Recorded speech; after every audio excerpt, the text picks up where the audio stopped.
नमस्कार, good afternoon, good morning. मैं doctor सिद्धांत जैन हूँ। मैं कार्डियोलॉजिस्ट हूँ, यानी हार्ट स्पेशलिस्ट हूँ। मैं इंदौर में अपोलो हॉस्पिटल से जुड़ा हुआ हूँ। एक इंटरवेंशन कार्डियोलॉजिस्ट होने के नाते मैं हार्ट की सभी बीमारियों का इलाज करता हूँ। हार्ट की जो जांचें होती है, एंजियोग्राफी, इकोकार्डियोग्राफी वगैरह करते हैं। हार्ट के जो इलाज होते हैं जैसे एंजियोप्लास्टी है, स्टेंटिंग है, पेसमेकर इम्प्लांटेशन है, बाईपास सर्जरी है, ये सब हम यहाँ पे करते हैं अपोलो हॉस्पिटल इंदौर में। अभी सितंबर 29 को वर्ल्ड हार्ट डे बनाया जाना है। वर्ल्ड हार्ट डे यानी विश्व हृदय दिवस। यह बनाया जाता है वर्ल्ड हार्ट फेडरेशन के अंतर्गत, और पूरी दुनिया में वर्ल्ड हार्ट डे के अवसर पर सारे लोगों में हार्ट डिजीज़ के बारे में जागृति फैलाई जाती है। और कार्डियोलॉजिस्ट, हार्ट स्पेशलिस्ट होने के नाते हमारा एक कर्तव्य है कि हम लोगों से बात करें, उन्हें समझाएं कि हार्ट डिजीज़ क्या होती है, हार्ट क्या होता है, क्यों हम इस बीमारी से ग्रसित होते हैं और हम इस बीमारी से बचने के लिए क्या क्या कर सकते हैं। तो आज इस फेसबुक लाइव सेशन के थ्रू मेरी ये उम्मीद है, मैं कोशिश करूँगा कि जो भी लोग इससे जुड़ते हैं वह समझे हार्ट डिजीज़ के बारे में। मेरे से अपने सवाल प्लीज़ आप लोग पूछिए, जो भी सवाल होंगे उनका हम जितने सवालों का हो सके यहाँ पे हम जवाब देंगे और हार्ट डिजीज़ के बारे में हम जानना चाहेंगे। मैं कुछ प्रेजेंटेशन शुरू करना चाहूँगा। हम सबको पता होना चाहिए कि हार्ट डिजीज़ में जब हम बात करते हैं तो हार्ट क्या होता है। ये आप जैसे पिक्चर शायद देख पा रहे हैं, हार्ट हमारे शरीर में एक अंग होता है जो कंटिन्यूसली पंप करता है, खून की पंपिंग करता है, और पूरे शरीर में खून का सप्लाई हार्ट के द्वारा होता है। और हार्ट डिजीज़ जो है एक महामारी की तरफ फैल रही है। अभी कोरोना महामारी जो पेंडेमिक दुनिया में है, उससे पहले से कहीं ज़्यादा बड़े लेवल पे हार्ट डिजीज़ की महामारी दुनिया में फैल रही है। और हमारे इंडिया में, हिंदुस्तान में यह महामारी बहुत तेज़ी से फैल रही है।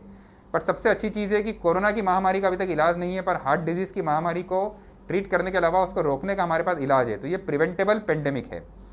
इंडिया में हार्ट डिजीज़, डायबिटीज़ बहुत ज़्यादा बढ़ रही है। उसका मुख्य कारण क्या है? एक सबसे मुख्य कारण आप देख सकते हैं हमारा खान पान। चूँकि मैं इंदौर से बोल रहा हूँ, आप ये देखिए इंदौर का खाना पीना, इंदौर की थाली जो हम देख रहे हैं, किस तरह का खाना हम लोग खाते हैं, किस तरह के खाना हमें पसंद आता है, कितना मीठा हम लोग खाते हैं। या आप देखें यहाँ पे जो हम खाते हैं मीठा, वो हमारे लिए एक टेस्ट होता है, टेस्ट नहीं होता, और यह हमें नुकसान करता है। तो इंडियंस में हायर रिस्क क्यों होती है? इंडियंस में हायर रिस्क, एक तो हमें आनुवंशिक तरीका, जेनेटिक प्रोडिस्पोशन होता है। हमारे जीन्स में, हमारे शरीर में हार्ट डिजीज़ होने की, हार्ट ब्लॉकेज होने की, डायबिटीज़, कोलेस्ट्रॉल होने की संभावना नॉर्मल से ज़्यादा होती है। फिर ये देखने में आया है कि आजकल ज़्यादातर लोग के अंदर जो शारीरिक सक्रियता है, एक्सरसाइज करना, व्यायाम करना, पैदल चलना फिरना, शारीरिक काम करना, मेहनत करना, वो काफ़ी कम हो रहा है। तो फिजिकल इनएक्टिविटी एक बहुत महत्वपूर्ण कारण है हार्ट डिजीज़ बढ़ने का। फिर हमारा खाना पीना, जो हमारी डाइट है, हमारा खाना पीना है, वो काफ़ी ख़राब होता जा रहा है। और फिर दूसरी जो चीज़ें होती है, हमारा वेट बढ़ना, हमारा बॉडी वेट बढ़ना, वजन बढ़ना, मोटापा आना, पेट बाहर निकलना, जो एब्डोमिनल ओबेसिटी जिसे कहते हैं। तो ये सारे फैक्टर्स मिलके इंडियंस में हार्ट डिजीज़ को बहुत ज़्यादा बढ़ा रहे हैं। तो हमें समझना ज़रूरी है। और जब हम हार्ट डिजीज़ की बात करते हैं तो हमारा मेन फोकस होता है कोरोनरी आर्टरी डिजीज़ पे, क्योंकि यही है 100 में से 95-98 मरीज, 98% पेशेंट आज अपनी जान गंवाते हैं हार्ट डिजीज़ में से, कोरोनरी आर्टरी डिजीज़ या हार्ट अटैक के कारण। तो कोरोनरी आर्टरीज़ क्या होती है? कोरोनरी आर्टरीज़ मतलब हार्ट को खुद को खून देने वाली नलियाँ। देखिए, आपका दिल कंटिन्यूसली खून पंप करता है, और ये खून जिस धमनी के थ्रू जाता है वो धमनी से निकल के कोरोनरी आर्टरी डिजीज़, आपको दिख रहा है, ये प्रेजेंटेशन दिख रहा है, ये जो आर्टरीज़ है, ये आर्टरीज़ अपने शरीर की जो महाधमनी एओर्टा, उससे निकल के खुद हार्ट को खून का सप्लाई करती है। और इन आर्टरीज़ में जब ब्लॉकेजेस बन जाते हैं, कोलेस्ट्रॉल, कैल्शियम जम के जब ब्लॉकेजेस बन जाते हैं, तो वो heart disease, coronary artery disease produce करती है। और इस आर्टरी में जब सडन ब्लॉकेज हो जाता है तो उसको कहते हैं हार्ट अटैक। ये देखिए आप, ये आर्टरी है, और आर्टरी के अंदर जब भी यहाँ पे क्लॉट बनता है तो वो क्लॉट बनने के कारण खून का दौरा, हार्ट को खुद को खून मिलना कम हो जाता है, और इस जगह खून की कमी होने से हार्ट की मसल्स का डैमेज शुरू हो जाता है और हार्ट अटैक वाली गंभीर पोजीशन शुरू हो जाती है। तो हम सबको पता होना चाहिए कि हार्ट अटैक क्या होता है, कैसे होता है, और हार्ट अटैक को हम पहचानेंगे कैसे। मुझे विश्वास है आप में से बहुत से लोग क्वेश्चन पूछेंगे कि सर हमको कैसे पता चलेगा कि हमें हार्ट अटैक आ रहा है। तो कुछ लक्षण होते हैं हार्ट अटैक के, जो मैं बताना चाहूँगा। ये पिक्चर देख के आप काफ़ी कुछ समझ सकते हैं। दिल का दर्द, दिल का दौरा या हार्ट अटैक जब भी होता है तो उसके कुछ लक्षण होते हैं, जैसे सीने में भारीपन होना, जलन होना, बेचैनी होना, दबाव महसूस होना। हार्ट हमारा सीने में थोड़ा लेफ्ट तरफ होता है, लेकिन ज़रूरी नहीं है कि हार्ट अटैक का दर्द या भारीपन या दबाव या जलन लेफ्ट में हो। लेफ्ट में हो सकता है, बीच में हो सकता है, राइट में हो सकता है, सारी तरफ हो सकता है। इसके अलावा यह सिम्टम जो आपके दोनों हाथों में आ सकते हैं, कंधे में आ सकते हैं, आपके जबड़े तक खिंचाव महसूस हो सकता है, गले में खिंचाव महसूस हो सकता है। तो ये जो एंजाइना जैसा पेन होता है, ये हार्ट अटैक का एक लक्षण होता है। इसके अलावा यदि सीरियस हार्ट अटैक आ रहा है तो मरीज को पसीना आएगा, घबराहट होगी, बेचैनी होगी, सांस लेने में तकलीफ होगी, जी मचलाएगा। यह सारे लक्षण यदि आप में आ रहे हैं तो हार्ट अटैक की संभावना हो सकती है, आपको तुरंत सचेत हो जाना चाहिए। अब आप पूछेंगे कि सर यदि इस तरह के लक्षण मुझ में या मेरे किसी घर के परिवार वालों में आए तो उसे क्या करना चाहिए। देखिए, यदि आपका लक्षण जो है बहुत सीवियर है, बहुत तेज है, बहुत तेजी से सीने में दबाव है, जलन हो रही है, पसीना आ रहा है, तो हार्ट अटैक आने की संभावना बहुत ज़्यादा है। तो आप घर पे इसका कुछ इलाज नहीं कर सकते। ज़्यादा से ज़्यादा एक जो डिस्प्रिन एस्प्रिन की गोली होती है, एक नाइट्रेट सॉर्बिट्रेट की गोली होती है, वो आप जीभ में रख के, मुंह में रख के पेशेंट को जल्दी से जल्दी नज़दीकी अस्पताल ले जाना ही सबसे समझदारी का काम है। इसमें आपको फ़ोन करे डॉक्टर को, डॉक्टर से पूछे, या कोई एम्बुलेंस को फ़ोन करे, एम्बुलेंस आए, उसमें टाइम लग रहा है, इसका टाइम वेस्ट नहीं करना चाहिए, क्योंकि एक एक मिनट कीमती होता है। हार्ट अटैक का पेशेंट कभी भी अपनी धड़कन, हार्ट की पंपिंग खो सकता है और उसकी जान जा सकती है। तो जितनी जल्दी आप नज़दीकी अस्पताल में आएंगे उतना आपके लिए बेहतर रहेगा। और इसमें नज़दीकी अस्पताल में आपको कोशिश करके ऐसे अस्पताल में जाना चाहिए जहाँ पे हार्ट डिजीज़, हार्ट अटैक के इलाज की सुविधा उपलब्ध हो। ECG, ICU, cardiologist, heart specialist doctor जो आपको इलाज दे सके। तो अपने आसपास के ऐसे अस्पताल आपको चिन्हित करके रखने चाहिए कि इमरजेंसी में आपको हार्ट की प्रॉब्लम हो तो कैसे अस्पतालों में आपको जाना चाहिए। अब आप अस्पताल जाएंगे तो डॉक्टर बहुत सी जांचें करते हैं, कुछ खून की जांचें करते हैं और कुछ कॉमन जांचें हार्ट के मरीजों की हम करते हैं। उसमें जांचें होती है ECG, एको, TMT यानी स्ट्रेस टेस्ट, एंजियोग्राफी। मैं शॉर्ट में आपको बताना चाहूँगा कि जांचें क्या होती है। ECG यानी दिल की जो इलेक्ट्रिक इम्पल्स होते हैं, विद्युत तरंगे होती है, उसका हम रिकॉर्ड निकालते हैं, उसको ECG बोलते हैं। उससे हार्ट की काफ़ी बीमारियों का हमको पता चलता है। एकोकार्डियोग्राफी यानी हार्ट की हम सोनोग्राफी करके देखते हैं, हार्ट जो पंप कर रहा है उसकी पंपिंग कैसी है, कहीं कुछ कमजोरी तो नहीं है, हार्ट के अंदर वॉल्स होते हैं, वॉल में कोई लीकेज तो नहीं है, उससे काफ़ी कुछ डॉक्टरों को हमको पता चलता है। इसके बाद एक TMT टेस्ट होती है जिसमें मशीन को ट्रेडमिल पे दौड़ाते हैं और ECG निकाल के देखते हैं। ट्रेडमिल मशीन पे पेशेंट जब दौड़ता है तो उसके दिल की धड़कन बढ़ती है और दिल की जो हार्ट की ऑक्सीजन की, ब्लड की रिक्वायरमेंट काफ़ी बढ़ जाती है। ऐसे समय पे यदि हार्ट की नसों में ब्लॉकेज है तो ECG में कुछ चेंजेस हम लोग देखते हैं और उससे हार्ट डिजीज़ होने की संभावना का पता लगाते हैं। इसके अलावा बहुत सारी बड़ी बड़ी जाँचें होती हैं जिनमें एंजियोग्राफी की जाँच है, काफ़ी सारी जाँचें होती है। मैं बहुत डिटेल में उसमें नहीं जाना चाहूँगा, पर हम इलाज क्या करते हैं। एंजियोग्राफी की जांच में यदि ब्लॉकेज निकलता है तो हम एंजियोप्लास्टी करते हैं, स्टेंट लगाते हैं। हार्ट अटैक के केस में स्टेंट लगाए जाते हैं और ये स्टेंट मरीज की जान बचाने में बहुत सहायक सिद्ध होते हैं। पहले काफ़ी लोगों में भ्रांतियाँ थी कि स्टेंट लगाते हैं तो उसमें काफ़ी तकलीफ होती है या काफ़ी रिस्क रहती है, और स्टेंट लगते हैं तो फिर से ब्लॉकेज होते हैं। ये देख सकते हैं आप, इसमें एक पेशेंट है जिसकी हार्ट की मेन नस में 90% ब्लॉकेज है और ये स्टेंट लगाने के बाद उसको ब्लॉकेज को क्लियर कर दिया गया है। कभी कभी पेशेंट की एंजियोग्राफी करते हैं, यदि हम 100 एंजियोग्राफी करते हैं तो 100 में से हो सकता है 25% एंजियोग्राफी में कुछ करने की ज़रूरत ना पड़े। 25-30%, 40% पेशेंट में दवाइयों से काम चल जाता है। 30-40% पेशेंट में एंजियोप्लास्टी की ज़रूरत पड़ती है और 5 से 10% पेशेंट में बीमारी इतनी ज़्यादा होती है कि एंजियोप्लास्टी की बजाय हम उन्हें बाईपास सर्जरी की सलाह देते हैं। बाईपास सर्जरी एक सर्जरी होती है जिसमें हार्ट के ब्लॉकेज के आगे नसें लगाकर उसको ठीक किया जाता है।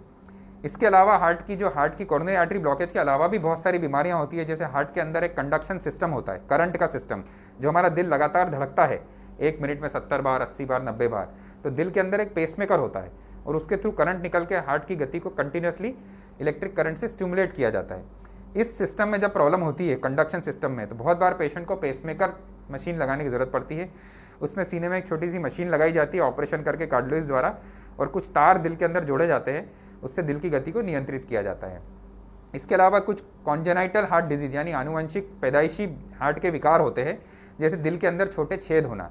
उन छेदों को भी हम लोग आजकल बिना ऑपरेशन के तार से बटन के थ्रू बंद कर देते हैं।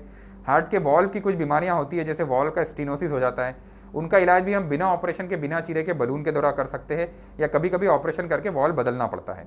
तो ये शॉर्ट में मैं कहना चाहता था हार्ट की बीमारियों के लक्षण क्या होते हैं, किस किस तरह की बीमारियां होती है, क्या क्या हम लोग जांचें करते हैं और किस तरह से आगे इलाज संभव होता है। पर ये सारी चीज़ें कब मायने रखती है, जब आपको हार्ट अटैक आए या हार्ट की कोई बीमारी पता चले और आप कार्डियोलॉजिस्ट या हॉस्पिटल में आके इलाज कराएंगे। अब भाई डॉक्टर सिद्धांत जैन के पास आए हैं और अपोलो हॉस्पिटल में आए हैं तो आपको बेस्ट इलाज मिल जाएगा।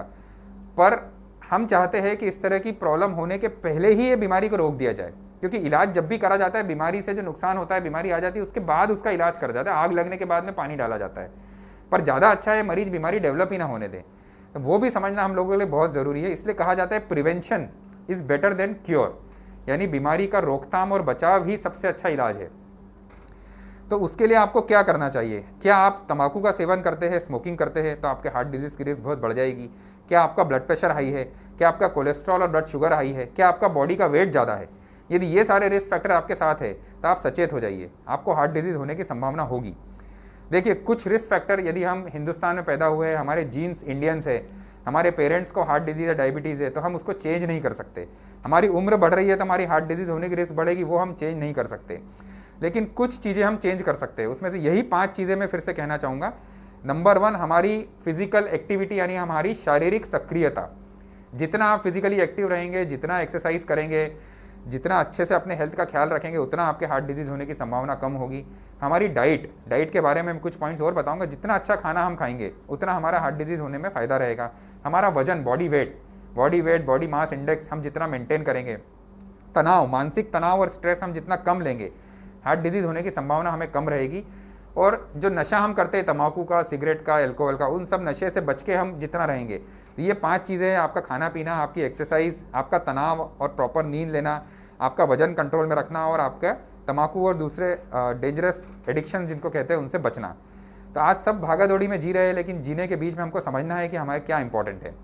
हमें हमेशा समझना चाहिए कि हमारा शरीर किस लिए बना है। हम पैदा बने, हम हुए हैं, डेवलप हुए, इवोल्यूशन हुआ है बंदरों से, चिंपांजीज से। तो हमें हमारे ये जो पॉइंट्स है बहुत इंपॉर्टेंट है समझना कि हमारी फिजिकल एक्टिविटी कैसी होनी चाहिए। बहुत से लोग पूछना चाहेंगे सर क्या एक्सरसाइज करना ठीक रहता है। मैं उन्हें कहना चाहूँगा कि एक्सरसाइज, एक तरह की एक्सरसाइज करने से उतना फ़ायदा नहीं मिलता है। सबसे इंपॉर्टेंट है लगातार कंटिन्यूसली सक्रिय रहना। कंटिन्यूसली यदि आप चलते रहेंगे, यदि आप सिर्फ टीवी के सामने बैठे हैं या अपने ऑफिस में अपनी चेयर पर बैठे हैं, तो वो आपके लिए नुकसानदायक है। आपको लगातार चलना चाहिए, सीढ़ियाँ चढ़ना चाहिए, पैदल चलना चाहिए, जितना हो सके गाड़ी का उपयोग कम करना चाहिए, जितना हो सके टीवी के सामने चेयर पे कम बैठना चाहिए। इसके अलावा आपको एक्सरसाइजेस करना चाहिए। एक्सरसाइज में सबसे महत्वपूर्ण होती कार्डियो एक्सरसाइजेस। कार्डियो यानी हार्ट के लिए जो बेनिफिशियल एक्सरसाइजेस है वो कौन सी होती है? तेज चाल में चलना, ब्रिस्क वॉकिंग, दौड़ लगाना, रनिंग, जॉगिंग, स्विमिंग करना, साइकिलिंग करना, ये सब ब्रिस्क एक्सरसाइजेस, कार्डियो एक्सरसाइज होती है जिनसे दिल की गति बढ़ती है और हार्ट की एक्सरसाइज होकर हार्ट हमारा मजबूत होता है। इसके अलावा जो दूसरी तरह की एक्सरसाइजेज होती है उन्हें हम कहते हैं स्ट्रेंथ ट्रेनिंग या वेट लिफ्टिंग या मसल बिल्डिंग एक्सरसाइजेज, जिसमें हम वेट उठाते हैं, दंड बैठक लगाते हैं, पुशअप लगाते हैं, जिम में एक्सरसाइज करते हैं। वो भी हमारे स्वास्थ्य के लिए बहुत ज़रूरी है क्योंकि हमारा मसल और फैट का रेशियो इंपॉर्टेंट हमको मेंटेन करना बहुत ज़रूरी होता है। इसके अलावा तीसरी तरह की एक्सरसाइज होती है स्ट्रेचिंग या फ्लेक्सिबिलिटी एक्सरसाइजेज, या जिन्हें हम योगा कहते हैं। आप तरह तरह के योगासन करते हैं तो उससे आपके शरीर की फ्लेक्सिबिलिटी, जिसको कहते हैं लचीलापन, वो बढ़ता है और आपके शरीर में पॉजिटिव हार्मोन्स निकलते हैं।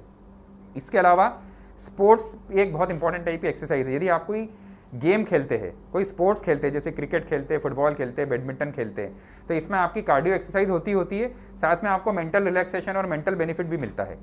तो हमें बिल्कुल सक्रिय रहने की तरफ ध्यान देना चाहिए।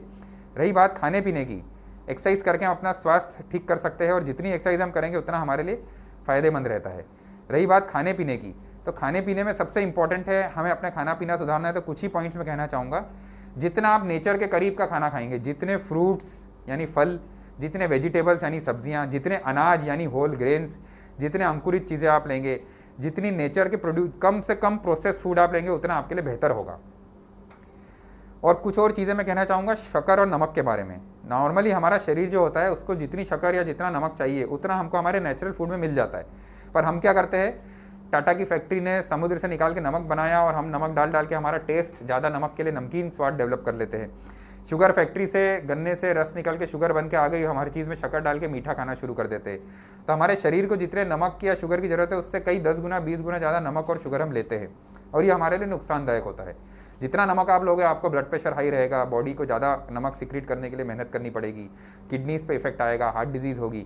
जितनी शुगर ज़्यादा लेंगे आपके पेनक्रियास को ज़्यादा इंसुलिन निकालना पड़ेगा, आपका वजन बढ़ेगा, आपका कोलेस्ट्रॉल बढ़ेगा, आपको डायबिटीज़ होगा तो heart disease, brain paralysis, attack, ये सब की रिस्क बढ़ेगी।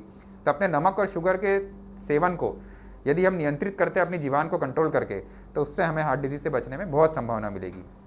तो ये दोनों पहलू बहुत बहुत इंपॉर्टेंट है, अच्छा खाना पीना और अच्छी एक्सरसाइज करना। कुछ लोग बहुत अच्छा खाने पीने का ध्यान रखते हैं लेकिन फिजिकली बिल्कुल इनएक्टिव रहते हैं, एक्सरसाइज बिल्कुल नहीं करते, वो लोगों को भी पूरा फ़ायदा नहीं मिल पाता है। कुछ लोग बहुत एक्सरसाइज करते हैं, अच्छे एक्टिव रहते हैं, दिन भर काम करते हैं, लेकिन खाना पीना बिल्कुल बिगड़ा हुआ रहता है। तो प्रॉपर बैलेंस हमारी ज़िंदगी में इन चीज़ों का रखने से हम स्वस्थ रह सकते हैं। वजन हमारा कंट्रोल करना बहुत ज़रूरी है। यदि आपका पेट बाहर निकला हुआ है तो आपको मानना पड़ेगा कि जो एब्डोमिनल ओबिसिटी होती है, पेट के आसपास जो वसा निकली थी, वो हमारे हार्ट डिजीज़ में सबसे इंपॉर्टेंट कारण होता है हार्ट के ब्लॉकेजेस बनने का। तो हमारे पेट के आसपास जो फैट बनता है उसको हमको कंट्रोल करना चाहिए। स्मोकिंग और टोबैको बहुत बहुत ज़रूरी है आज टोबैको और स्मोकिंग को टोटली छोड़ना। ये मान के चलिए यदि आप तंबाकू खा रहे हैं, यदि आप स्मोकिंग करते हैं, यदि आप आज उस चीज़ का त्याग करते हैं तो आज ही से आपकी हार्ट डिजीज़ होने की रिस्क बहुत बहुत कम हो जाएगी। डायरेक्ट कोरिलेशन है हार्ट डिजीज़ और स्मोकिंग का। हमें हमारे कोलेस्ट्रॉल लेवल्स चेक कराने चाहिए, cholesterol level, sugar level control करना चाहिए, हमारा ब्लड प्रेशर रेगुलर चेक कराना चाहिए।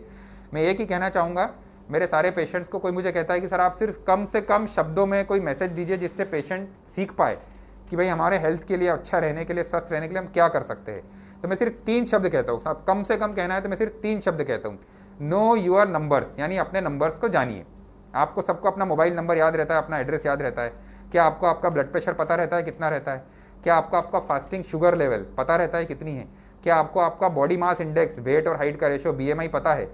क्या आपको आपका कोलेस्ट्रॉल लेवल पता है? यदि आपको आपके नंबर्स पता है तो आपको पता रहेगा कि आपके नंबर्स में कुछ गड़बड़ होगी तो आपको कहाँ रिस्क है और आप अपने उस रिस्क को कम करने के लिए कुछ एक्शन ले पाएंगे। तो बहुत बहुत इंपॉर्टेंट है अपने नंबर्स को जानना। इसके अलावा मैं कहना चाहूँगा कि 99% तो हम बंदरों से सिमिलर है, पर 1% डिफरेंस है। वो डिफरेंस भी हमें हार्ट डिजीज़ बढ़ाने में कहीं ना कहीं रोल प्ले करता है। क्या डिफरेंस है ये बंदर और हम में? डिफरेंस यहाँ पे है हमारे दिमाग में, हमारे सेरिब्रल कॉर्टेक्स में। बंदर और इंसान के दिमाग में सिर्फ दिमाग की साइज़ इतनी बड़ी होती है और उसी दिमाग के कारण हमारी हार्ट डिजीज़ बढ़ती है। कैसे? क्योंकि आज की जीवन शैली बहुत आपाधापी भरी है। हम सब भागा दौड़ी में, तनाव में जी रहे हैं, सबके अपने अपने स्ट्रेस है, हम सबके एटीट्यूड बिगड़े हुए। कोई बहुत ज़्यादा एम्बिशियस, बहुत ज़्यादा दिन भर काम करते हैं, कोई लोग बिल्कुल आलसी रहते हैं, बिल्कुल काम नहीं करते। दोनों चीज़ें हमें नुकसान करती है। हर इंसान चाहता है कि वो बेस्ट से बेस्ट बने, हर इंसान टाटा, बिरला, अंबानी, सचिन तेंदुलकर बनना चाहता है। तो उससे क्या होता है? पर्सनैलिटी के विकार पैदा होते हैं। हार्ट डिजीज़ के हिसाब से जब मैं बात करता हूँ as a cardiologist, heart specialist, तो मेरे पेशेंट को देख के मुझे 2 तरह की पर्सनैलिटी समझ में आती है। ज़्यादातर लोग टाइप ए पर्सनैलिटी होते हैं। टाइप ए और टाइप बी पर्सनैलिटी में डिवाइड करते हैं। टाइप ए लोग जो होते हैं जिन्हें हमेशा भागा दौड़ी रहती है, हमेशा तनाव में रहते हैं, जल्दीबाजी करते हैं, होस्टाइल रहते हैं, दूसरे लोगों से घृणा करते हैं, ईर्ष्या करते हैं, हाईली कॉम्पिटिटिव होते हैं। और टाइप बी लोग जो होते हैं वो ऐसा नहीं कि वो सक्सेसफुल नहीं होते, सफल नहीं होते या आलसी होते, पर वो अपनी चीज़ें सोच समझ के करते हैं, प्लान करके करते हैं, मेंटली रिलैक्स रहते हैं, दूसरों की चीज़ों से ज़्यादा ईर्ष्या नहीं करते हैं, दूसरों के लिए ज़्यादा फ्लेक्सिबल होते हैं, दूसरों के ज़्यादा मिलजुल के रहते हैं। तो ये लोग जो होते हैं, ये लोग हार्ट डिजीज़ से अपने आप को बचाते हैं। तो जो आपके मन में विचार होते हैं जैसे कि स्ट्रेस यानी तनाव, लोनलीनेस यानी अकेलापन, एंग्जाइटी यानी अधीरता, डिप्रेशन यानी अवसाद और एंगर यानी गुस्सा, ये 5 इमोशंस जो होते हैं आपके हार्ट पे नेगेटिव इफेक्ट डालते हैं और हार्ट डिजीज़ बढ़ती है। और इसकी बजाय जो इमोशंस होते हैं जैसे होप यानी आशा, लव यानी प्यार, हैप्पीनेस यानी खुशी, उल्लास, यह जो इमोशंस होते हैं, यह जो फीलिंग्स होती है, यह जो विचार होते हैं, भाव होते हैं, यह आपके हार्ट को अंदर से स्वस्थ रखते हैं। तो जब हम कहते हैं दिल का मामला, दिल सिर्फ एक ऑर्गन नहीं है, हमारे विचार से, हमारी थिंकिंग से, हमारे सोच से, हमारे भाव से हमारे दिल का रिश्ता होता है। तो सारे इमोशंस हमारे हार्ट पे इफेक्ट डालते हैं। तो हमें हमारे इमोशंस को स्ट्रॉन्ग करना ज़रूरी है, हमारी मेंटल स्ट्रेंथ बढ़ाना ज़रूरी है, हमें हमारे रिलेशनशिप स्ट्रॉन्ग करना ज़रूरी है। यदि हेल्दी रहना है तो हमें ईगो और एरोगेंस से दूर रहना है, शारीरिक और मानसिक फ्लेक्सिबिलिटी, लचीलापन हमें डेवलप करना है, एडजस्टमेंट हमें बढ़ाना है, स्पिरिचुअलिटी हमारे लिए बहुत इंपॉर्टेंट है। आप भगवान में विश्वास करें ना करें, पर चूंकि हमारा माइंड जानवरों से अलग है तो उसमें हमेशा सोच डिफरेंट चलती रहती है और इसलिए बहुत एंग्जाइटी, बहुत डर, बहुत बेचैनी बहुत बार डेवलप होती है। यदि आप स्पिरिचुअल है, यदि आप भगवान में विश्वास करेंगे तो आपका माइंड हमेशा ज़्यादा स्टेबल रहेगा और आप अननेसेसरी के स्ट्रेस से बचेंगे। तो मैं वर्ल्ड हार्ट डे के मौके पर ये कहना चाहूँगी कि हमें अपने आप को चेंज करना चाहिए। हार्ट डिजीज़ के बचने से अपने आप की हेल्थ करने के लिए जितना हम एक्सरसाइज करें, जितना हम तनाव कम लें, जितना हम अच्छा खाए पिए, एडिक्शन से बचें, उतना हम खुश रहेंगे। अब मैं चाहूँगा कि ये शॉर्ट में मैं इंट्रोडक्शन देना चाहता था हार्ट डिजीज़ के ऊपर, और आई एम वेरी श्योर, मुझे विश्वास है बहुत से लोग कुछ पूछना चाहेंगे। तो कुछ क्वेश्चंस आपके हो, आप पूछ सकते हैं मुझसे, प्लीज़। क्वेश्चंस आए हो तो। Yes sir, thank you so much sir for this information. Sir, इसी इन्फॉर्मेशन पे बेस्ड एक क्वेश्चन आया है हमारे पास मिसेस श्वेता कॉल का। वो पूछना चाहती है कि how is heart disease is affected by Covid, are heart patients more at risk? Shweta ji, बहुत अच्छा सवाल है। अभी कोरोना पेंडेमिक में हर कोई कोरोना वायरस से डरा हुआ है। हम 24 घंटे कोरोना वायरस के बारे में पढ़ रहे हैं, समझ रहे हैं, और मेरे हार्ट पेशेंट्स सब भयभीत है कि कोरोना वायरस से कहीं उनकी हार्ट डिजीज़ बढ़ तो नहीं जाएगी। तो कोरोना वायरस के इन्फेक्शन में 2 चीज़ें हम इसको समझना चाहेंगे। यदि किसी को कोरोना वायरस इन्फेक्शन होता है तो 100 में से करीब 15 लोगों पे कोरोना वायरस हार्ट के ऊपर भी इफेक्ट करता है, हार्ट की मसल्स को डैमेज करता है और मायोकार्डिटिस करता है। तो हर कोरोना वायरस पेशेंट का हम ईसीजी, इको, ट्रोपोन इस तरह से जांच करके हार्ट डिजीज़ का इन्वॉल्वमेंट उसमें देखते हैं। और इन जनरल कोरोना वायरस के दौरान जो दूसरी लॉकडाउन हुए हैं, लोगों की लाइफस्टाइल चेंज हुई है, उससे भी हार्ट डिजीज़ पे काफ़ी इफेक्ट हो रहा है। तो कोरोना वायरस के कॉल में हमें हार्ट डिजीज़ का ख्याल रखने की ज़्यादा ज़रूरत है। Okay sir, missus Gunjan Srivastava का एक और क्वेश्चन आया है कि हार्ट अटैक के प्रमुख लक्षण क्या होते हैं? मैं फिर से बताना चाहूँगा, जैसा मैंने शुरू में कहा था, हार्ट अटैक के लक्षण जो होते हैं, पहले तो आपको देखना पड़ेगा कि आपका पेशेंट जिसको हार्ट अटैक के लक्षण आ रहे हैं उसमें हार्ट अटैक होने की रिस्क कितनी है। यदि एक 15 साल के लड़के में पसीना आ रहा है, घबराहट हो रही है, सीने में दर्द हो रहा है, तो शायद हार्ट अटैक की संभावना उसमें काफ़ी कम मानेंगे। पर यदि आपको हार्ट अटैक होने की ऑलरेडी कोई रिस्क फैक्टर है, जैसे आपको डायबिटीज़ है, आपको हार्ट डिजीज़ पहले से पता है, आपको कोलेस्ट्रॉल है, आप स्मोकिंग टोबैको करते हैं, आपकी फैमिली हिस्ट्री, और आपको इस तरह के लक्षण आते हैं कि आपको सीने में जलन होती है, भारीपन होती है, बेचैनी होती है, घबराहट होती है, पसीना आता है, ये लक्षण संभावना करते हैं कि आपको हार्ट अटैक हो सकता है। तो प्लीज़ इन लक्षणों को ध्यान में रखिए। ऐसे लक्षण आने पे तुरंत जल्दी से जल्दी नज़दीकी अस्पताल में जाके अपने हार्ट अटैक का इलाज करवाइए। Thank you sir. Sir, Rashmi ji का एक और क्वेश्चन आया था हमारे पास। She is from Bhopal. वो कहना चाहती हैं कि कौन सा तेल हार्ट के लिए अच्छा होता है, लाइक मूंगफली का तेल, सनफ्लावर का तेल या ऑलिव ऑयल, खाने में कौन सा तेल यूज़ करा जाए? देखिए, कुकिंग ऑयल जो होता है उसके लिए भी मैं कहना चाहूँगा कि कुकिंग ऑयल की रिक्वायरमेंट एक तो कम होती है बॉडी में, हमारे फूड के ऑयल की फैट्स की जो रिक्वायरमेंट है उसे हमें समझना चाहिए कि बहुत ज़्यादा फैट्स हमारे लिए नुकसानदायक होता है, लेकिन लिमिटेड अमाउंट में अच्छी क्वालिटी का फैट लेना हमारे लिए ज़रूरी है। और हमारे इंडियन कुकिंग की हम बात करेंगे तो ऑयल्स के बहुत सारे टाइप्स होते हैं, mono unsaturated fats, poly unsaturated fat, बहुत सारे तरह के होते हैं ऑयल्स। तो हमें क्या लेना चाहिए? देखिए, कोई भी एक ऑयल आइडियल नहीं होता है। कुछ ऑयल्स में म्यूफा ज़्यादा होता है, कुछ ऑयल्स में पॉली अनसैचुरेटेड फैट ज़्यादा होते हैं, कोई सैचुरेटेड फैट भी एक अमाउंट पे लेना ज़रूरी होता है। अब घी, कोकोनट ऑयल में सैचुरेटेड फैट ज़्यादा होता है, मूंगफली का तेल, सोयाबीन का तेल, सनफ्लावर का ऑयल, सेफ्लावर का ऑयल, ये सारा लेना ज़रूरी है। तो मैं ये कहना चाहता हूँ कि यदि आप कोई गृहिणी है या आप किचन में कौन सा ऑयल यूज़ करना चाहते हैं, समझते हैं, तो आपको ऑयल चेंज कर करके यूज़ करना चाहिए। आपके किचन में जो लाइट ऑयल होते हैं जैसे सनफ्लावर या सेफ्लावर या राइस ब्राउन ऑयल, वो भी होना चाहिए। साथ में घी का भी लिमिटेड अमाउंट में प्रयोग करना चाहिए। आप थोड़ा बटर यूज़ कर सकते हैं। ऑलिव ऑयल भी हार्ट के लिए फ़ायदेमंद पाया गया है, हालांकि काफ़ी कॉस्टली होता है और पूरी दुनिया में लिमिटेड अमाउंट में बनता है, इसलिए उसकी कीमत बहुत ज़्यादा है, तो उसको हम रिकमेंड नहीं कर सकते नॉर्मल हर किसी के लिए। पर लिमिटेड अमाउंट में ऑलिव ऑयल आप लेते हैं और उसको कुकिंग की बजाय आप ऊपर से जो ड्रेसिंग करने के लिए ऑयल को जहाँ ऊपर से यूज़ करते हैं, जहाँ उसका टेम्परेचर ज़्यादा चेंज ना हो, वैसे यूज़ करते हैं तो उसका फ़ायदा ज़्यादा होता है। तो आपके किचन में हमेशा मिक्सचर ऑफ ऑयल्स यूज़ होना चाहिए, कोई एक ऑयल को हम रिकमेंड नहीं कर सकते। अच्छा सर, तो फिर हार्ट के लिए सर्वश्रेष्ठ भोजन कौन सा होता है? मींस कौन सा भोजन मींस हानिकारक होता है, कौन सा अच्छा होता है? देखिए, एक हार्ट पेशेंट के पूरे शरीर के लिए, आपकी पूरी बॉडी के हर सिस्टम के लिए और हार्ट के लिए भोजन वही अच्छा होता है जो नेचुरल हो, आपकी बॉडी जिसको खाने के लिए अडॉप्ट हुई है। आपका शरीर का जो हार्डवेयर है वो पिछले कई लाख सालों में धीरे धीरे जंगल में इंसान की बॉडी डेवलप हुई है। अभी क्या हो गया, आपने अपना खाना पीना एकदम बदल दिया है। एकदम प्रोसेस फूड आप खाएंगे तो वो 100% आपके लिए हानिकारक होगा। Anything which is grown on plants is good for your heart and anything which is made in the plants is bad for your heart.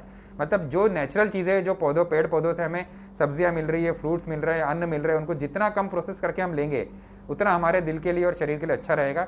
और जितनी चीज़ें रिफाइंड है, जो बेकरी में आइटम्स बन रहे हैं या फास्ट फूड है या प्रोसेस करके हम चीज़ें बना रहे हैं, टॉफ़ीज़ है, केक्स है, पिज़्ज़ा है, समोसे है, कचौरी है, सेव है, फ्राइड आइटम्स है, उतना हमारे लिए नुकसानदायक रहेगा। तो जितना नेचुरल और कम प्रोसेस फूड, जितना नेचर के पास से जितनी कम स्टेप्स में आपके पास फूड पहुँचाए, उतना आपके लिए अच्छा है। सर, मिसेस आरती का एक क्वेश्चन आया है कि मैं क्या किसी प्रकार की दवाइयों के उपयोग के बिना अपने कोलेस्ट्रॉल को नियंत्रित कर सकती हूँ? जी हाँ, मैक्सिमम लोगों में यदि कोलेस्ट्रॉल बढ़ता है तो उसका मुख्य कारण होता है उनका खाना पीना, एक्सरसाइज, लाइफस्टाइल, जैसा हमने देखा है। तो यदि आपके एक्सरसाइज की कमी है, आपकी लाइफस्टाइल में खाना पीना गड़बड़ है, आपकी लाइफस्टाइल में तनाव है, आप प्रॉपर नींद नहीं ले रहे, प्रॉपर एक्सरसाइज नहीं कर रहे, तो उस कारण से यदि कोलेस्ट्रॉल बढ़ रहा है, ट्राइग्लिसराइड्स आपके बढ़ रहे हैं, तो आप डेफिनेटली अपनी डाइट और लाइफस्टाइल इंप्रूव करके उसको कंट्रोल में बिना दवाई के कर सकते हैं। परंतु कुछ लोग ऐसे होते हैं जिन्हें कोलेस्ट्रॉल बढ़ने की आनुवंशिक टेंडेंसी या लीवर में उनके प्रक्रिया होती है कि कोलेस्ट्रॉल आप नहीं भी खाएंगे, खूब एक्सरसाइज भी करेंगे, स्वस्थ जीवन शैली रहेंगे, खुश रहेंगे, प्रसन्नचित रहेंगे, हेल्दी रहेंगे, उसके बावजूद आपका लिवर अपने आप कोलेस्ट्रॉल बनाएगा और वो कोलेस्ट्रॉल लेवल बढ़ के आएंगे, जिसे हेरिडिटरी डिस्लिपिडीमिया कहते हैं। तो उस केस में आपके लिए कुछ दवाइयाँ लेना ज़रूरी होता है, यह समझना बहुत ज़रूरी है। तो काफ़ी लोगों में हम कोलेस्ट्रॉल का लेवल थोड़ा बहुत बढ़ रहा है लाइफस्टाइल कारण, उसको बिना दवाई के ठीक कर सकते हैं। परंतु यदि आपके डॉक्टर कहते हैं कि आपका लेवल दवाई के ज़रूरत है और आपका कोलेस्ट्रॉल लेवल कंट्रोल करने की कुछ दवाइयाँ लेनी चाहिए, तो प्लीज़ दवाइयाँ लीजिए। सिर्फ दवाइयों को अवॉइड करके आप उससे बच नहीं सकते यदि आपके शरीर में कोलेस्ट्रॉल लेवल ज़्यादा है तो। सर, मिस्टर रमेश राजोदा से पूछ रहे हैं, क्या कोलेस्ट्रॉल व्यक्ति को बचपन से ही प्रभावित करता है या 30 वर्ष की उम्र के बाद ये प्रभावित होते हैं? रमेश जी, बहुत अच्छा क्वेश्चन है। कोलेस्ट्रॉल डिपोजिशन से जो ब्लॉकेजेस बनते हैं तो उसकी जो शुरुआत होती है, लोगों ने स्टडी करे है और ये स्टडी हुई थी वर्ल्ड वॉर के टाइम पे, जब विश्व युद्ध हुए थे उस टाइम जो यंग सैनिक मरे थे, काफ़ी लाखों की संख्या में यंग लोगों सैनिकों की डेथ हुई थी, और उनके पोस्टमार्टम जब डॉक्टरों ने करे तो उन्होंने देखा कि करीब 17, 18, 19 साल की एज से उनके हार्ट के आर्टरीज के अंदर कोलेस्ट्रॉल का डिपोजिशन शुरू हो गया था, और होते होते 10 साल, 20 साल, 30 साल में वो ब्लॉकेज इस लेवल पे पहुंच जाते हैं कि उन्हें हार्ट अटैक करते हैं। तो कोलेस्ट्रॉल का जब न्यू बॉर्न होता है, भगवान ने जो हमको शरीर दिया है वो बिल्कुल परफेक्ट शरीर देते हैं, पर जैसे जैसे हमारी लाइफस्टाइल बढ़ती है, खाना पीना चेंज होता है, तो 17, 18, 20 साल की उम्र से ब्लॉकेज बनना शुरू हो जाते हैं, जो किसी को 35 साल में तकलीफ देते हैं, किसी को 55 साल में, किसी को 70 साल में। Thank you sir. Sir missus Sheela Kabra का एक और क्वेश्चन हमारे पास आया है। सर वो पूछना चाहती हैं कि क्या लो ब्लड प्रेशर वाले व्यक्ति हार्ट डिसीज है उससे पीड़ित हो सकते हैं? लो ब्लड प्रेशर वाले व्यक्ति का हार्ट डिजीज से कोई डायरेक्ट रिलेशन नहीं है। हाई ब्लड प्रेशर वाले व्यक्तियों का डायरेक्ट रिलेशन है। यदि आपको बीपी हाई है तो आपको हार्ट डिजीज होने की संभावना बढ़ेगी। As such low blood pressure बीमारी बहुत रेयर है। Low blood pressure generally young लोगों में होता है जिन्हें पानी कम पीते हैं या नमक का इंटेक बहुत कम हो जाता है, उन लोगों में कहीं लो ब्लड प्रेशर की समस्या आती है, पर as such low blood pressure कोई बीमारी नहीं जो सालों तक चलती रहे और हार्ट डिजीज प्रोड्यूस करे। तो लो ब्लड प्रेशर से हार्ट डिजीज का कोई संबंध नहीं है। तो सर कई बार ऐसा सुनने में आता है कि बहुत सारे स्वस्थ लोगों को हार्ट अटैक आ गया है, तो सर ये कैसे होता है? देखिए, मैं वही कहूँगा, स्वस्थ की परिभाषा क्या है। सामने से तो आज मैं भी आपको स्वस्थ दिख रहा हूँ, आप अपने आप को कांच में देखेंगे, आप अपने आप को बिल्कुल स्वस्थ महसूस करेंगे, लेकिन आपके शरीर के अंदर क्या चल रहा है, किस लेवल पे आपके इंटरनल ऑर्गन्स काम कर रहे हैं, आपके ब्लड शुगर, ब्लड कोलेस्ट्रॉल कैसा है, आपकी बॉडी में फैट कितना है, वो सब डिपेंड करता है आपके हार्ट अटैक के रिस्क पे। आपके जीन्स क्या बोलते हैं, तो बहुत सारी चीज़ें होती है। तो हम बाहर से देख के किसी को स्वस्थ नहीं कह सकते। आप स्वस्थ है कि नहीं है, यदि आपको जानना है तो आपको अपने बॉडी का चेकअप कराना चाहिए। आपको रेगुलर अपना हेल्थ चेकअप करेंगे, आपके डॉक्टर्स आपका शुगर कोलेस्ट्रॉल चेक करेंगे, ईसीजी, इको, टीएमटी करके देखेंगे, तो वो बता पाएंगे कि आपका शरीर सही में स्वस्थ है कि बीमारी के लक्षण है। अच्छा सर, क्या हम फैट को मसल्स में परिवर्तित कर सकते हैं? नहीं, फैट अलग चीज़ होती है, मसल्स अलग चीज़ होती है। जब भी हम एक्सरसाइज करते हैं, लोग कहते हैं कि यार जिम में जाएंगे तो जो फैट है हमारा मसल्स में कन्वर्ट हो गया। ऐसा नहीं होता है। फैट शरीर में रहता है, उसका परसेंटेज कम हो जाता है, फैट हमारी बॉडी यूज़ कर लेती है, और मसल्स हमारी बॉडी के अंदर जो प्रोटीन होता है उससे मसल्स बनती है, एक्सरसाइज से मसल्स बनती है। तो फैट को मसल्स में डायरेक्ट कन्वर्ट नहीं कर सकते, पर हाँ, जिनकी बॉडी में मसल्स ज़्यादा रहती है उनमें फैट कम होता है। तो हमारी बॉडी में जितना मसल और फैट का रेशो आइडियल रहेगा उतना हमारे लिए अच्छा है। सर समटाइम्स ऐसा होता है कि हार्ट अटैक और गैस्ट्रिक ट्रबल के दर्द में लोग अंतर नहीं कर पाते हैं, तो सर उस दर्द के अंतर के बारे में आप कैसे बहुत कॉमन है। लोग क्या, अच्छे डॉक्टर्स बहुत बार कंफ्यूज हो जाते हैं कि उन्हें एसिडिटी है। आपको यदि बेचैनी हो रही है, छाती में जलन हो रही है, बदहजमी हो रही है, गैस जैसी फीलिंग आ रही है, जी मचला रहा है, तो वो एसिडिटी या गैस के सिम्टम भी हो सकते हैं और हार्ट अटैक के सिम्टम भी हो सकते हैं। तो प्रैक्टिकली कोई एक ऐसा पॉइंट बताना बहुत मुश्किल है। हाँ, हार्ट अटैक के सिम्टम होंगे तो जो थर्ड या भारीपन होगा वो आपके छाती से उठ के लेफ्ट हैंड में भी रेडिएट हो सकता है, लेफ्ट हैंड में नीचे खिंचाव आ सकता है, या थोड़ा भी आप चलेंगे, आप चलना शुरू करेंगे और तकलीफ बढ़ रही है, तो इसका मतलब हार्ट डिजीज या एंजाइना होने के लक्षण ज़्यादा है। जबकि गैस या एसिडिटी होगी तो चलने फिरने से हो सकता है गैस पास हो और आपको बेहतर महसूस हो। तो यदि आपको जो छाती में भारीपन जलन है वो चलने पे बढ़ रही है तो वो हार्ट डिजीज़ का लक्षण है, और चलने पे और खाना नियमित करने से कम हो रही है तो वो एसिडिटी हो सकती है। सिर्फ एक ही पॉइंट है, अदरवाइज डिफ्रेंशिएट करना, बहुत डिफरेंस करना दोनों में जान पाना बहुत मुश्किल है। इसलिए मैं कहना चाहूँगा कि प्लीज़ यदि आपको लक्षण आते हैं तो आप डॉक्टर को दिखाइए, अपना चेकअप कराइए, रिस्क मत लीजिए।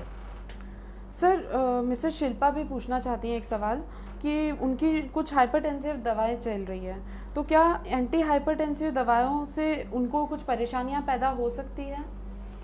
देखिए, दवाइयाँ जो भी आपके डॉक्टर ने दी, यदि आपका ब्लड प्रेशर ज़्यादा है, आपका बीपी ज़्यादा है, तो एंटी हाइपरटेंसिव यानी बीपी की दवाइयाँ दी है, तो ऑब्वियसली दवाइयों से आपको फ़ायदा होगा, तभी आपके डॉक्टर वो दवाई दे रहे हैं और आपको दवाई लेना ज़रूरी है। कुछ लोग क्या करते हैं, बीपी की दवाई ली, बीपी नॉर्मल हो गया तो अब हमारा बीपी नॉर्मल है, दवाई बंद कर देंगे, तो बीपी फिर बढ़ जाएगा, तो उससे आपको नुकसान है। तो बीपी की दवाई यदि आपको दे रहे हैं डॉक्टर तो प्लीज़ आप लीजिए। यदि आपको दवाई के कारण कोई साइड इफेक्ट या कुछ महसूस होता है कि मुझे नई प्रॉब्लम हो रही, दवाई के कारण पैर में सूजन आ रही है, खांसी हो रही है, तो प्लीज़ अपने डॉक्टर से कंसल्ट करिए। आप डॉक्टर को बताइए, वो दवाई को चेंज करेंगे, डोज कम ज़्यादा करेंगे, दूसरी दवाई देंगे, पर अपने मन से आप ये मत सोचिए कि बीपी की दवाई से परेशानी है तो मैं दवाई रोक देता हूँ, वो गलत होगा।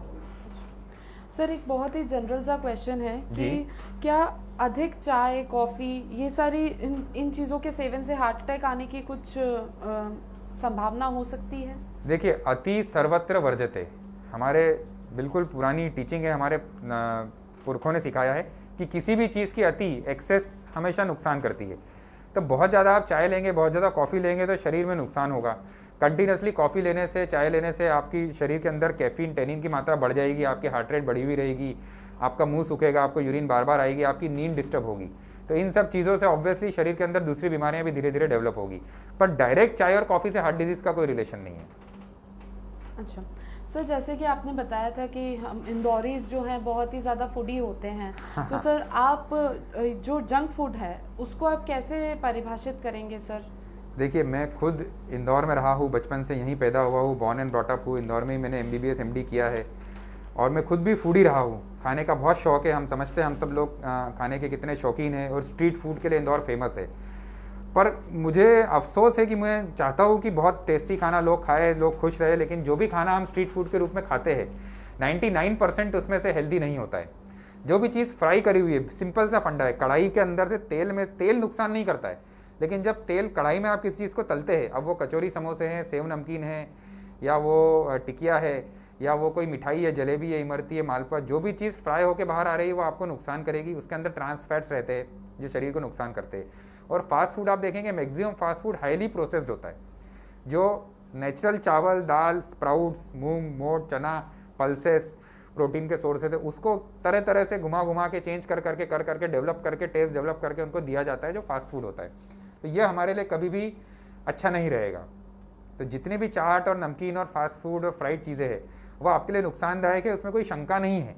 कभी कभार आप लेते हैं स्वाद के लिए और उसको एक्सरसाइज करके अपनी लाइफस्टाइल मेंटेन करते हैं, तो कोई भी चीज़ कम मात्रा में कभी कभार लेने में इतना नुकसान नहीं करती। They are not poisons. But क्या होता है, लोग नियंत्रण नहीं कर पाते कब कितना कहाँ लेना है। इंदौरी लोगों को सेव नमकीन का इतना शौक है, रोज़ खाने में सेव लेते हैं, कचौरी समोसे नाश्ते में, पोहे, कचौरी समोसे, जलेबी रेगुलर लेते हैं। तो ये चीज़ें डेफिनेटली हमको नुकसान करती है। एक क्वेश्चन हमारे पास आया था, इन्होंने हमें मेल भी किया था। मिसेस निकिता है, इंदौर से ही हैं जी।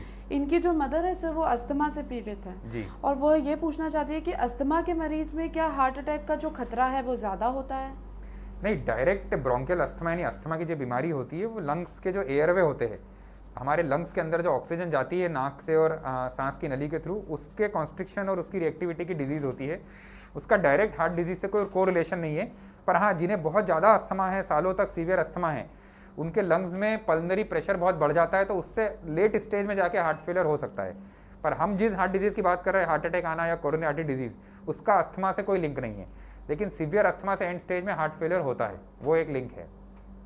सर मिसेस सीमा है शाजापुर से, वो ये पूछना चाहती है कि अगर एक व्यक्ति को हार्ट अटैक आया है तो वो क्या स्वयं अपनी हार्ट अटैक के दौरान कुछ मदद कर सकता है? बिल्कुल नहीं, बिल्कुल नहीं। प्लीज़, व्हाट्सएप पे बहुत से मैसेज चलते हैं कि आप हार्ट अटैक आए तो आप खांसी कर लीजिए, ऐसा कर लीजिए, गले में उंगली लगा लीजिए। यदि आपको हार्ट अटैक के लक्षण आते हैं, आप अपनी एक ही तरह से मदद कर सकते हैं। आप डिस्प्रिन की, एस्प्रिन की और नाइट्रेट की गोली लेके मदद के लिए कॉल कर सकते हैं या मदद के पास पहुंच सकते हैं। यदि आपके घर में किसी को हार्ट अटैक है तो आप तुरंत अस्पताल ले जा सकते हैं। यदि आप खुद उसका इलाज करने की कोशिश करेंगे, लोग क्या करते हैं, ठीक है एसिडिटी होगी, हम अजवाइन ले लेते हैं, इनो ले लेते हैं, ये कर लेते हैं और उसमें महत्वपूर्ण समय लूज कर देते हैं। हार्ट अटैक में शुरू के कुछ जो घंटे होते हैं, एक एक मिनट बहुत कीमती होता है, क्योंकि आपकी आर्टरी बंद है और हार्ट की मसल्स की डेथ हो रही है। तो 6 से 8 घंटे में हार्ट अटैक की जो डैमेज होता है वो मैक्सिमम हो जाता है। उसके बाद यदि आप इलाज के लिए जाते हैं तो डॉक्टर चाहते हुए भी आपके हार्ट को वापस नॉर्मल नहीं कर पाते हैं। तो जितनी जल्दी हार्ट अटैक में आप इलाज लेंगे उतना आपको फ़ायदा होगा। खुद इलाज करने की कोशिश मत करिए। सर राम प्रसाद जी कनाडिया से हैं, कनाडिया ग्राम है वहाँ से। वो इनका क्वेश्चन है कि हार्ट अटैक, जैसे हार्ट की कोई सर्जरी हुई है, कोई ऑपरेशन हुआ है, तो उसके बाद कौन सी चीज़ों का उनको ध्यान रखना चाहिए, किन किन बातों का उनको ध्यान रखना चाहिए? राम प्रसाद जी, आपकी हार्ट की कौन सी सर्जरी हुई है वो देखते हुए डॉक्टर ने आपको सलाह दी होगी। पर इन जनरल किसी की भी हार्ट की यदि ओपन हार्ट सर्जरी होती है, बाईपास सर्जरी होती है या हार्ट के वॉल की सर्जरी होती है, तो शुरू से 6 से 8 हफ्ते उन्हें काफ़ी ध्यान रखने के होते हैं। डॉक्टर्स उन्हें बताते हैं किस तरह से चलना है, उठना है, बैठना है, कैसे ध्यान रखना है, अपने लंग्स की, बॉडी की एक्सरसाइजेस कैसे करनी है। इन जनरल यदि किसी की एंजियोप्लास्टी हम करते हैं, जो स्टेंट लगाने की प्रक्रिया होती है, उसमें पेशेंट को हम नेक्स्ट डे छुट्टी कर देते हैं और नेक्स्ट डे से एक दिन बाद से वो अपने रूटीन काम पे जा सकता है। बहुत अलग से उसको कुछ प्रिकॉशन लेने की ज़रूरत नहीं होती है। पर यदि आपके हार्ट की एंजियोप्लास्टी हुई है, बाईपास हुआ है, इसका मतलब आपको हार्ट की आर्टरीज में ब्लॉकेजेस है। तो आपको अपनी लाइफस्टाइल चेंज करना, खाना पीना, एक्सरसाइज, दवाइयाँ समय पे लेना, अपने डॉक्टर को नियमित तरीके से दिखाना बहुत बहुत ज़रूरी है।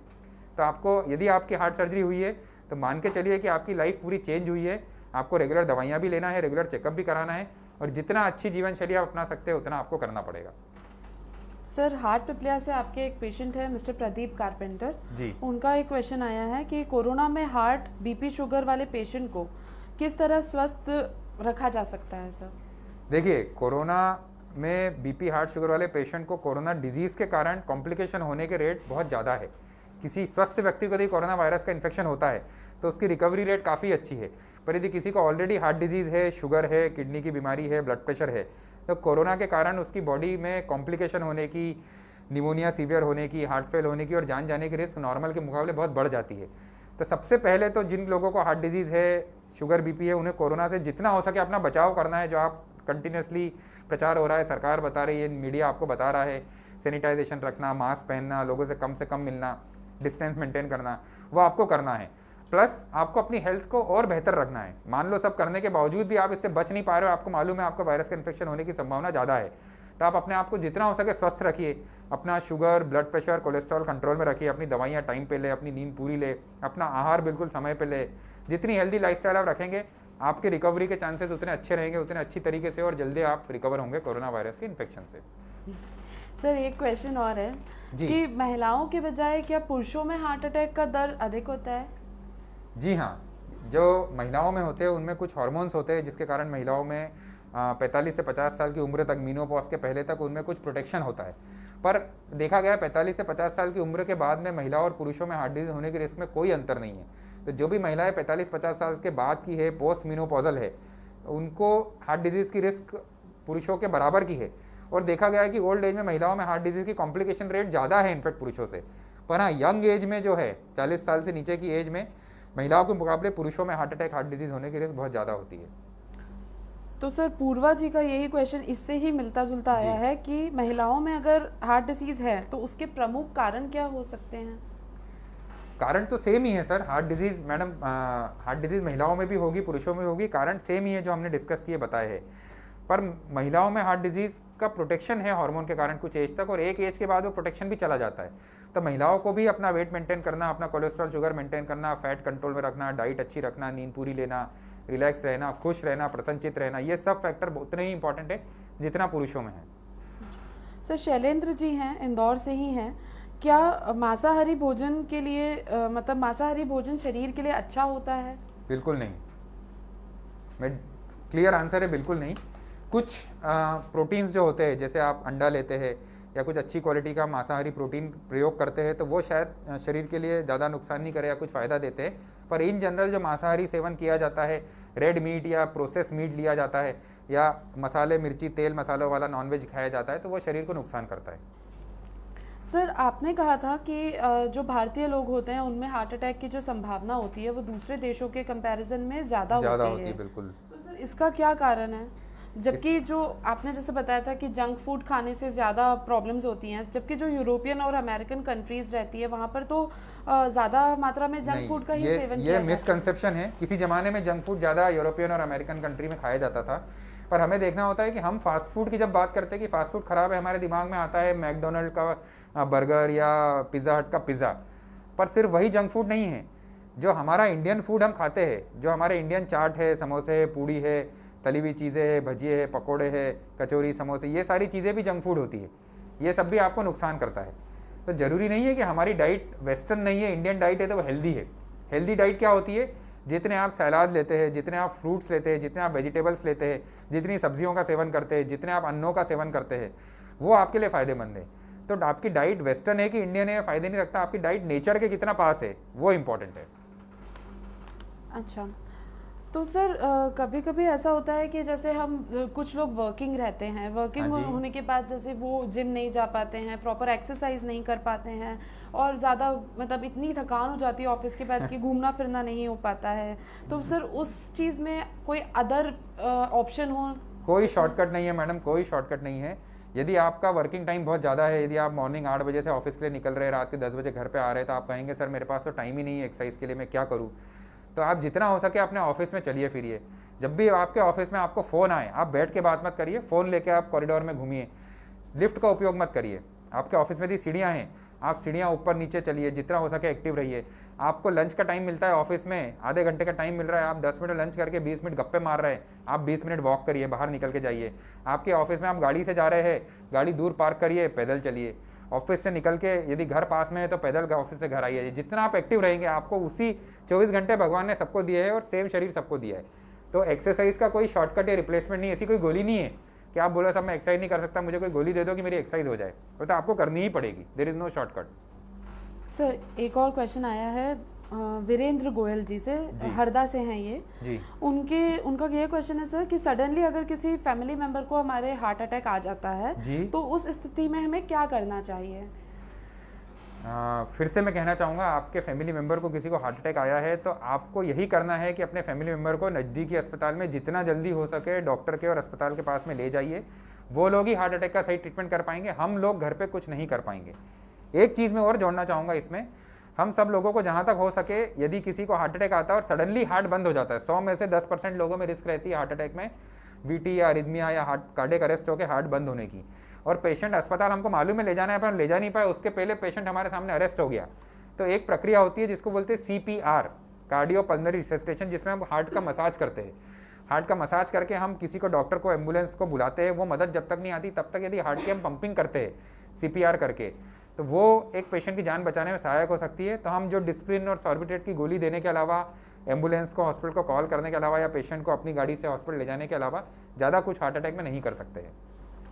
सर जैसे कि आपने बताया कि डिस्प्रिन, एस्प्रिन, सर ये जो मेडिसिन रहती है ये बेसिकली जैसे सिर दर्द वगैरह में उपयोग की जाती है, तो अगर ये मेडिसिन हम मतलब ये हार्ट को कुछ जोखिम तो नहीं पहुंचाती है सर? नहीं, देखिए सिर दर्द में जो पेन किलर्स बहुत तरह के होते हैं, उसमें से एक पेन किलर एस्प्रिन होता है, पर आजकल एस्प्रिन का रोल पेन किलर के नहीं है। एस्प्रिन हार्ट डिजीज़ के लिए खून के जो प्लेटलेट्स होते हैं, खून पतला करने के लिए दी जाती है, और हार्ट अटैक और पैरालिसिस वाले पेशेंट को ही एस्प्रिन दिया जाता है। तो एस्प्रिन का हार्ट डिजीज़ में प्रिवेंटिव रोल है। एस्प्रिन लेने से हार्ट अटैक होने की संभावना कम होती है जिनको हार्ट डिजीज़ है। इसका मतलब यह नहीं है कि हर आदमी एस्प्रिन लेने लग जाए, क्योंकि आपके प्लेटलेट्स को बंद करेगी और ब्लीडिंग की रिस्क बढ़ जाएगी। तो एस्प्रिन यदि डॉक्टर ने आपको दी है तो आप लेंगे तो उससे हार्ट का फायदा ही होगा। सर राम कन्या जी, ये भी हरदा से ही हैं, इनका एक क्वेश्चन आया है कि किस प्रकार के व्यक्ति अपने हार्ट को अच्छी हालत में रख सकते हैं? देखिए, मैंने वही कहा कि जो लोग अपने स्वास्थ्य के लिए जागरूक है, जो समझते हैं कि उनका स्वास्थ्य ही सबसे बड़ी पूंजी है, हमारा शरीर ही सबसे बड़ी पूंजी है, अच्छा स्वास्थ्य, हेल्थ इज़ वेल्थ, वो लोग अपने आप को हार्ट डिजीज़ से बचा सकते हैं।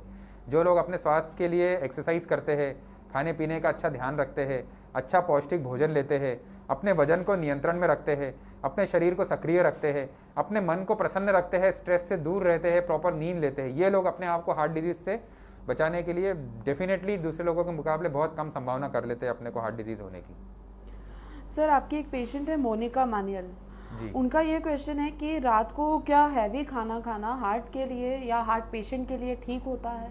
नहीं, हमारी जो बायोलॉजिकल क्लॉक है, बॉडी की जो क्लॉक है, उस हिसाब से हमें रात में हेवी खाना नहीं खाना चाहिए। अगेन आपको मैंने पिक्चर दिखाया था, इंसानों की उत्पत्ति, इवोल्यूशन हुआ है चिंपांजी जानवरों से, बंदरों से। तो जब हम जंगल में रहते थे वहाँ पे लाइट्स नहीं होती थी, शेल्टर नहीं होते थे, स्क्रीन्स नहीं होती थी, टेलीविज़न नहीं होते थे, तो अंधेरा होने के बाद जानवरों को बहुत काम नहीं रहता जंगल में, थोड़ी देर में वो लोग सो जाते हैं और खाना जो भी खाना होता है डे लाइट में खाना होता है।